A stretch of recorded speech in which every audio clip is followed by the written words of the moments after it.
About 2 years ago, a little over 2 years ago, I'd had a dream one night. I woke up, first time I'd ever felt compelled to write one down or to record it into my iPhone and speak on what was taking place in the dream. And there was great anarchy, confusion, and chaos. I was in the middle of a large battlefield, and annotating the dream, just speaking it on my phone, is about 20 minutes. I'm going to cut it down a little bit succinctly here, but it goes along with what Sister Bree was saying. She had a dream, a similar style dream about a week or two ago. And there are many fascinating aspects of it. One of them was in this battlefield, I can see it down into it, and it's a very deep valley. These 5 bulls that are rainbow colored from back to front, not side to side, go down into that valley and shoot up it, through it, down it, into it, and out of it. And I knew that was God, and that was Him moving. These bulls brought the Lord. At the top, where they shot out at, it's a concrete embankment. In the center of it is a safe door. That safe door opens up. Pastor TC is standing in the center of it.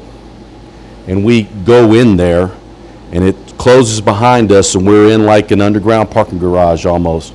But there are many people there that are saved and that were in that battle.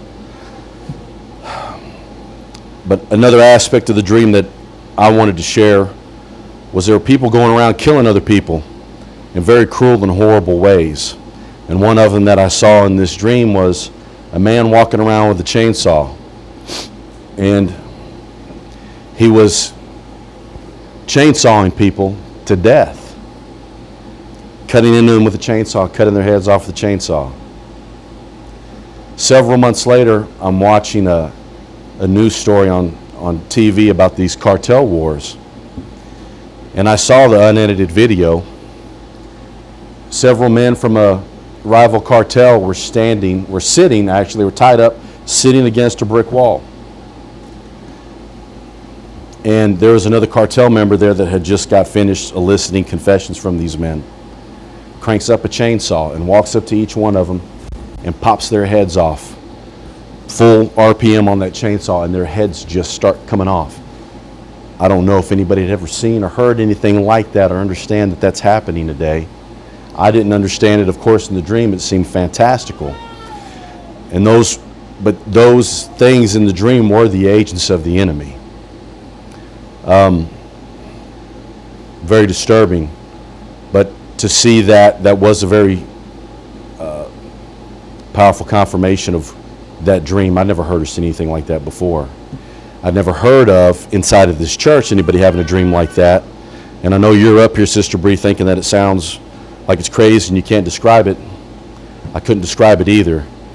But that dream did speak to what we are going into right now as the whole world, not just this nation. And there is in that salvation, there is in that the overwhelming power of God, and His victory is in that. And in that dream, I wasn't afraid. Nobody in that parking garage was afraid. There was no fear, not in those that were saved. The fear was in everybody else that wasn't saved. Amen. So I wanted to share that with you, share that with the church. Amen. Amen.